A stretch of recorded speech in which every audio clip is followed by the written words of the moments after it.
सर्वांनी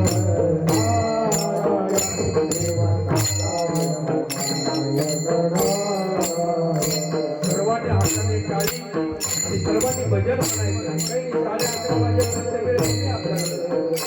हे नारायण नारायण श्रीमन नारायण नारायण नारायण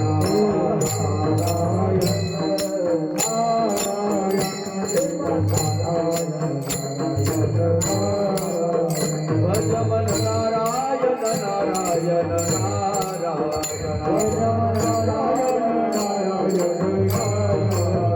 श्रीमन नारायण नारायण नारायण